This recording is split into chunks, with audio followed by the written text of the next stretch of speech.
My name is Clara Vance, and for 10 years, I have been living a lie. Not because I wanted to, but because it was the only way to survive my family. Right now, I'm sitting at a mahogany dining table in a house in Bellevue, Seattle, that smells like expensive Pinot Noir and rosemary roasted turkey. My father, Arthur, is standing at the head of the table, his crystal wine glass shimmering under the designer chandelier. He's looking at my brother, Julian, with the kind of pride that usually belongs to a king looking at his heir. "A toast," Arthur says, his voice booming with the confidence of a man who has never been told no. To Julian, another year of groundbreaking success in the tech world. A leader, a visionary, and clearly the only one in this family who understands the value of a dollar. The table erupts in polite applause. My mother, Margaret, beams, reaching out to pat Julian's hand. I sit quietly, my fingers tracing the silver rim of my plate. I'm wearing a simple, dark sweater, deliberately chosen to be unremarkable. Then, the air in the room shifts. I can feel it coming. It's the same cold front that hits every holiday. Arthur turns his gaze toward me, and the pride in his eyes vanishes, replaced by a thin, sharp edge of disappointment. "And then there's Clara," he sighs, loud enough for all 12 guests to hear. "Still working that little job at the diner, I assume? Tell me, dear, do you even wash that apron, or has the grease become part of the fabric by now?"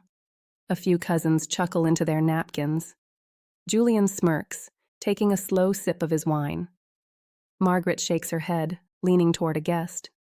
"She was always the stubborn one," she whispers, loud enough for me to hear. "We offered her the best, but I suppose some people are just built for service, not for success." I look at Arthur.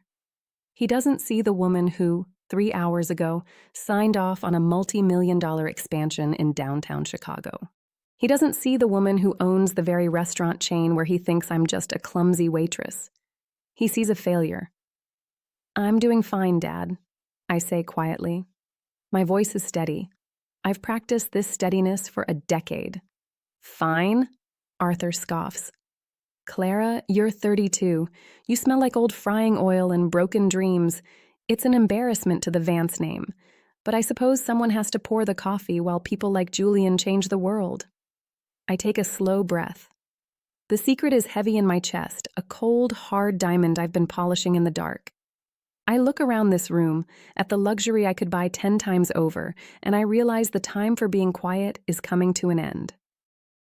Before I tell you what happened next at that dinner table, I want to take a moment to properly welcome you. If you've ever been the reliable one in your family, the one who doesn't cause trouble, the one who does the work while someone else gets the praise, then you know the specific kind of exhaustion I'm talking about. You're not the favorite. You're the safety net. If you're sitting with me right now, do me a small kindness. Hit that like button and subscribe to the channel.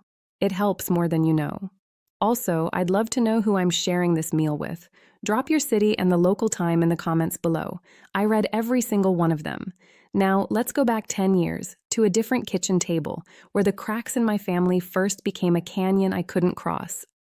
10 years ago, the air in our family home didn't smell like Pinot Noir. It smelled like my father's expensive cigars and the heavy scent of my mother's perfume. I was 22, standing in the study with a folder in my hands. It was my acceptance letter to one of the top business schools in the country. I had worked 3 part-time jobs during undergrad to keep my grades up and my debt down. I just needed one thing: the tuition help my parents had promised since I was a child. My father, Arthur, didn't even look at the folder. He was busy looking at a digital presentation on Julian's laptop. Julian, who was 20 at the time, was explaining a revolutionary app that would, in his words, disrupt the entire social landscape. "Dad, it just needs a seed investment of $200,000, Julian said, his eyes bright with the unearned confidence that only a favored son possesses. Arthur clapped him on the shoulder, his face glowing. "Innovation, Julian. That's what this family is about. I'll wire the funds tomorrow." I cleared my throat, holding out my folder. "Dad? About business school? The deposit is due Monday." The room went cold. Arthur turned to me, the pride in his eyes replaced by a flat, clinical look of annoyance. Clara, we've discussed this. Money is tight this year. We have to prioritize investments that have a high return. Julian is building a legacy. You're just going to school. I have a 3.9 GPA, Dad, I said, my voice trembling. I'm going to learn how to build my own legacy. My mother, Margaret, appeared in the doorway, her silk robe rustling. Honey, don't be difficult. Your father is doing the best he can with what he has. Julian needs this chance.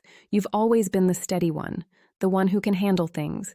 We figured you'd find a way. You always do. That was the phrase, we figured you'd find a way. It was their way of saying I wasn't their priority. I was the remainder in a division problem they didn't want to solve. They took exactly $0 from their savings for my future, while Julian's startup, which ended up being a glorified gaming forum, burned through $200,000 in 18 months. I didn't argue. I didn't cry in front of them. I walked out of that house with a single suitcase and the realization that if I wanted a life, I would have to build it from the grease up. I moved to Chicago. I had exactly $1,200 in my pocket and a heart full of something that felt like ice. I found a room above a laundromat that smelled like damp plaster and industrial detergent, and I walked into a place called the Rusty Spoon. It was a diner in a part of the city that the tourists never visited. The owner, a man named Reuben with hands like catcher's mitts and a permanent flour dusting on his apron, looked at my resume and then at my expensive out-of-place shoes. "You ever carried a tray for 12 hours, kid?" he asked, not unkindly. "No," I said, "but I'm the reliable one. I don't quit." Reuben grunted. "Grab an apron. You start at the dish pit. If you survive the lunch rush, we'll talk about waitressing." I survived. I did more than survive. I learned the rhythm of a kitchen, the way the orders fly, the way the heat becomes a second skin, the way a well-timed cup of coffee can change a customer's entire day. But while I was scrubbing pans until my knuckles bled, my parents were busy writing a different story for the rest of the family. Margaret told my aunts and cousins that I had failed out of the application process. She told them I was finding myself in the city, making it sound like I was lost and aimless. When Aunt Sarah asked for my address, Margaret told her I was too embarrassed to have visitors. They turned my struggle into a family shame to hide the fact that they had simply abandoned me to fund Julian's ego. I remember my first paycheck. It was $340 after taxes. I sat on the floor of my studio apartment, listening to the laundromat dryers hum below me, and I felt a strange sense of power. It wasn't the millions my father played with, but it was mine. Every cent of it was earned in a world where Arthur Vance's name meant nothing. They thought I was scrubbing floors because I had no choice. They didn't realize I was learning the foundation of an empire. Growing up in the Vance household meant learning a very specific kind of math. It was the math of favoritism. In my parents' eyes, 1 + 1 didn't equal 2. It equaled whatever Julian wanted, minus whatever I needed. By the time I was 3 years into my life in Chicago, the contrast between my reality and the image Julian projected was staggering. Every Christmas, I was expected to fly back to Seattle. I'd save my tips for months just to afford the plane ticket and a modest gift for my parents. Maybe a high-quality leather journal for Dad or a silk scarf for Mom. Something that felt like a business professional would buy. The scene was always the same. Julian would arrive in a rented sports car, wearing a suit that cost more than my annual rent. He'd walk in and drop a set of keys or a heavy box on the table.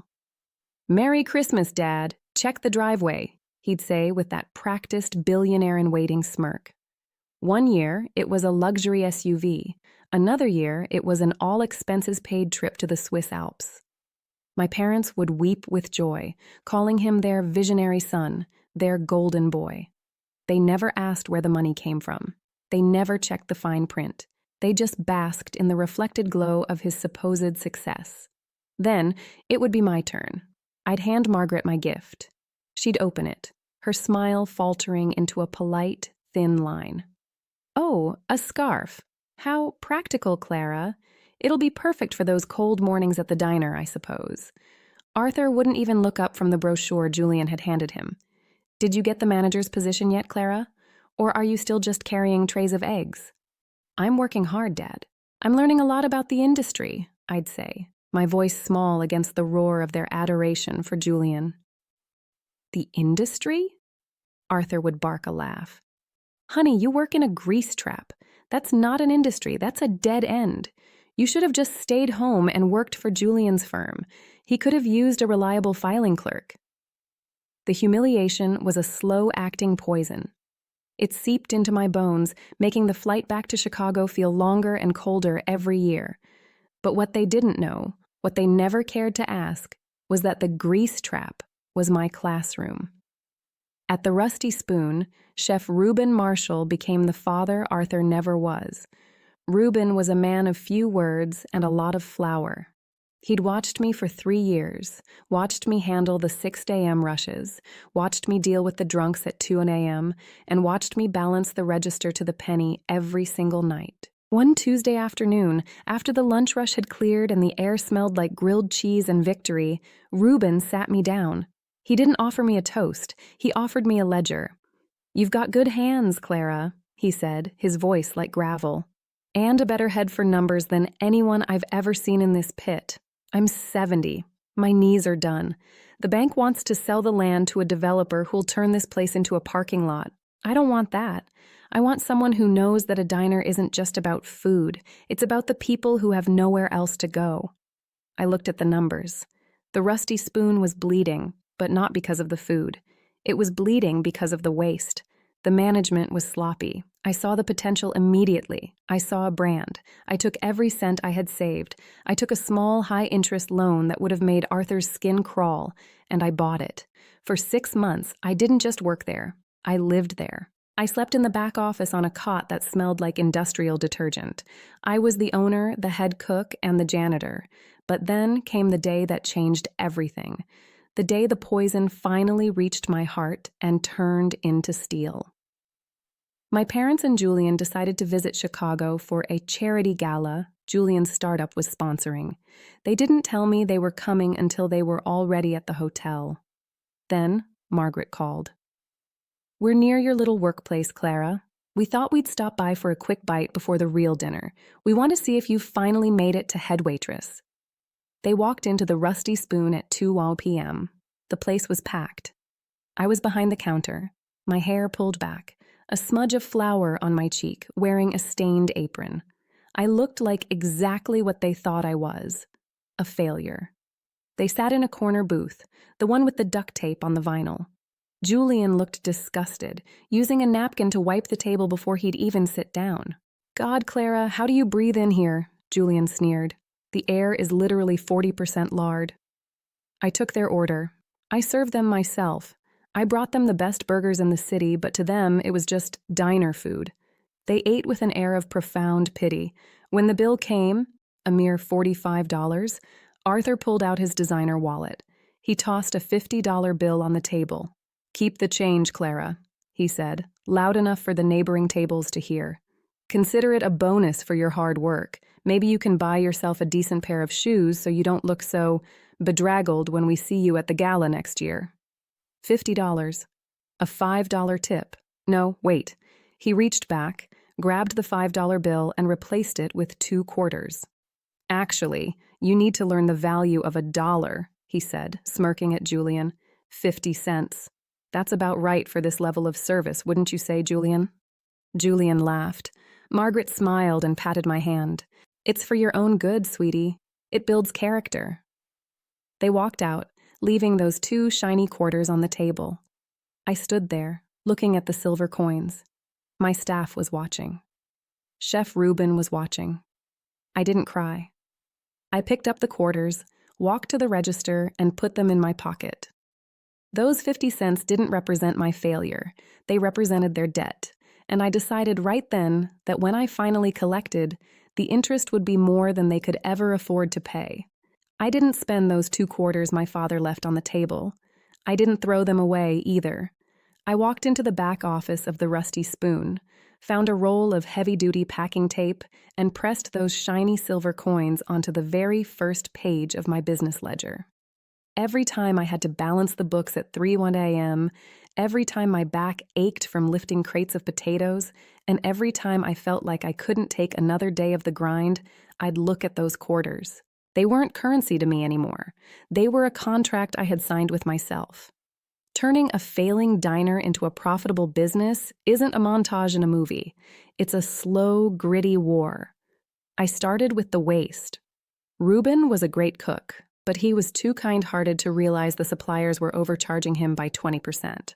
I spent my nights highlighting invoices, calling vendors at dawn, and negotiating every penny for a pound of bacon. I focused on the one thing Julian never understood: consistency. People don't go to a high-end tech firm for comfort. They go for disruption.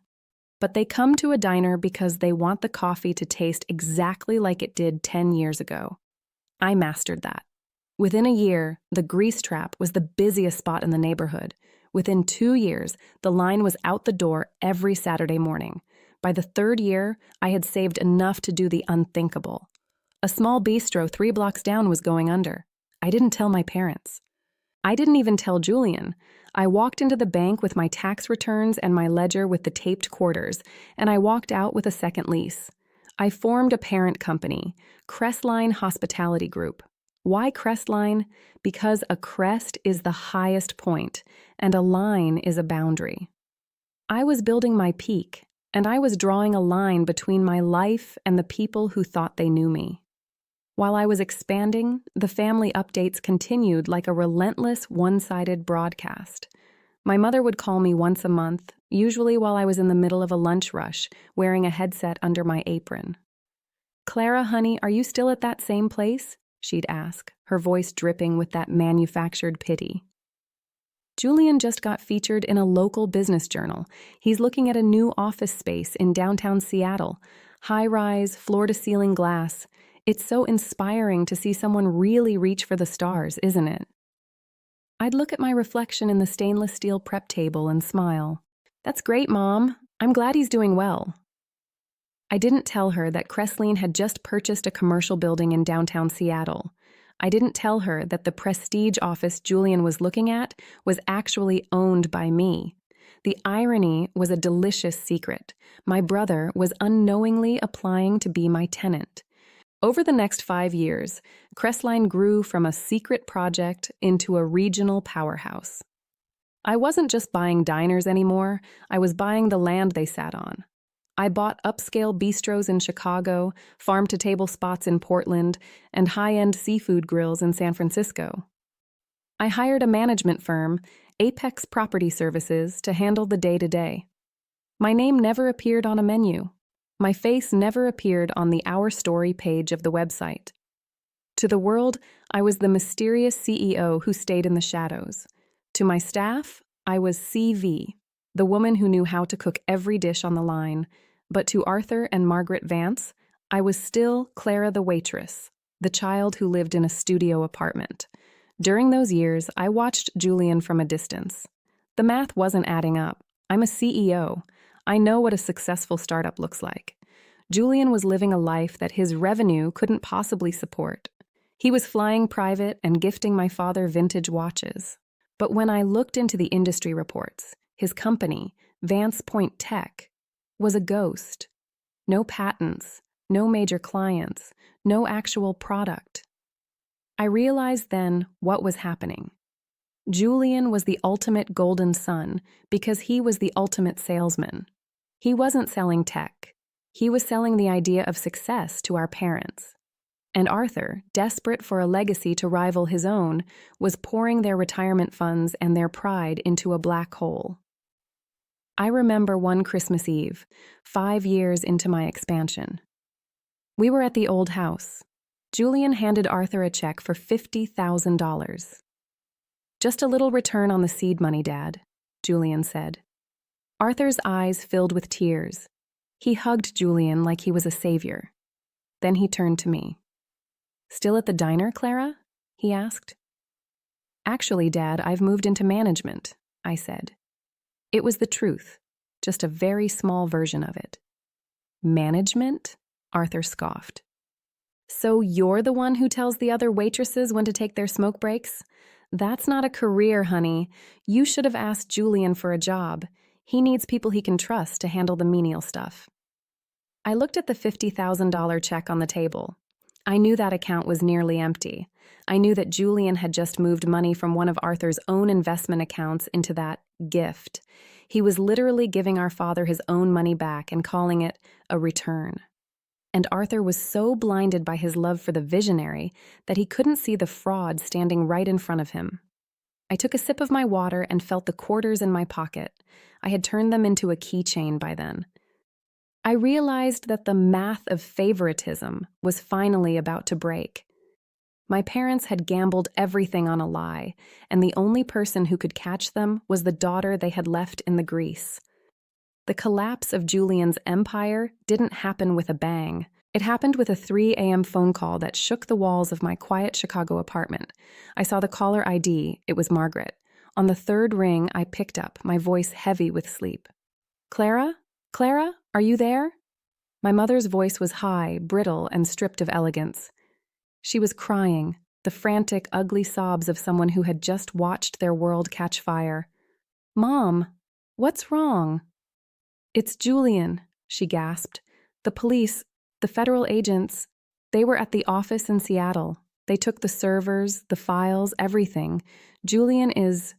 He's gone, Clara. He left a note, but his bank accounts are frozen. And the house, oh God, the house." I felt a strange, cold clarity wash over me. I wasn't surprised. "What about the house, Mom?"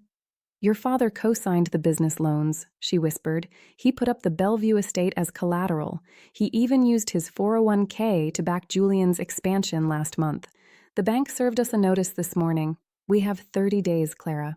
30 days before we're on the street. Before I could respond, I heard the phone being snatched away. Then came my father's voice. "Clara, listen to me," he barked, his breathing heavy. "We are in a temporary cash flow bind. Julian made a few clerical errors. We need a bridge loan, $250,000, just to clear the immediate arrears and keep the lawyers on retainer." I almost laughed. A bridge loan. $250,000. The man who had left me 50 cents as a tip was now asking for $250,000 before the sun was even up. "Dad, I don't have that kind of money," I said, keeping my voice flat. "Don't lie to me," he snapped. "I know you've been working at that diner for years. You live in a tiny studio. You have no expenses. You must have something saved up. And if you don't, you need to talk to your manager. Ask for extra shifts. Work the double overtime. This is your family's legacy at stake, Clara. This is Julian's future." "Julian's future?" I repeated the words slowly. "Julian just lost your house, your retirement, and your dignity. And you want me to scrub more floors to pay for his lawyers?" "You don't understand business, Clara," Arthur shouted. "You're a waitress. You see the world through a coffee pot. Julian is a visionary. This is just a setback. Now, I expect you to do your part. We raised you, and now it's time for you to show some gratitude. I want that money by Friday." The audacity was breathtaking. They didn't want a daughter. They wanted a bank that smelled like frying oil. I looked at my computer screen. My inbox was full of updates for the New York City grand opening, a flagship restaurant project that had cost me 3 years and millions of dollars. "Dad," I said, my voice as calm as a frozen lake, "I can't give you the money by Friday, but I have an idea. I'm actually heading to New York this weekend. There's a high-end event, a grand opening gala for a new restaurant group. I've managed to get my hands on a table. All the big players will be there, investors, CEOs, the kind of people who could actually help Julian." There was a silence on the other end. "New York?" Arthur's voice softened slightly, but it was still patronizing. "Well, I suppose that's the first useful thing you've done in years. Who is the host? Is it someone I know?" "A hospitality group," I said vaguely. "It's going to be the biggest reveal of the year. If you and Mom can get yourselves there, I'll make sure you're at the center of the room. It's your last chance." "Fine," Arthur sighed. We'll find a way to get there. But Clara, for heaven's sake, wear something decent. Don't show up looking like you just stepped off a shift. We have an image to maintain, even now. Don't worry, Dad, I said, a small, sharp smile touching my lips. I'll be wearing exactly what I deserve. I'll see you at the gala. I want to say something about this part of the story. I know 97% of people watching scroll past without subscribing. If you've stayed with me this far, do me the kindness of being in the 3%. It means more than you know. It's the only way I can keep sharing these stories with you. Before we get to the moment that changed everything, I have to ask, have you ever been the invisible child, the one who was only acknowledged when there was a mess to clean or a bill to pay? Tell me your story in the comments. I'm reading every single one, and trust me, you aren't alone. The Saturday of the grand opening gala in Manhattan was cold, the kind of sharp, biting cold that makes the city lights look like jagged diamonds.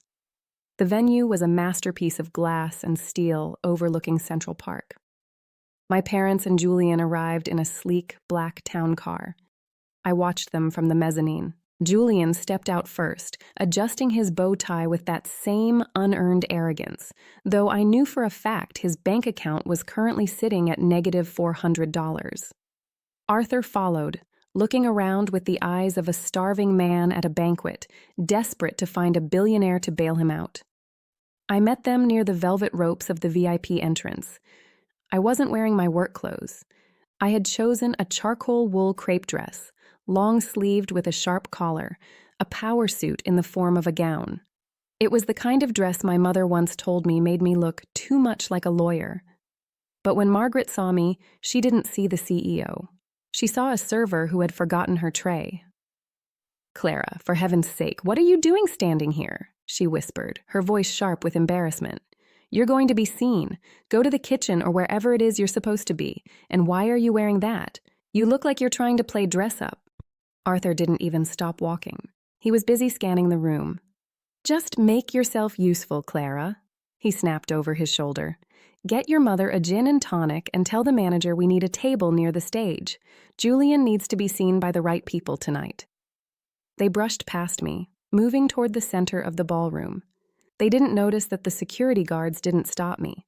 They didn't notice that the wait staff took orders from my head of operations with a single nod toward me. They were in my house now. They thought they were the guests of honor. They had no idea they were about to be the main event.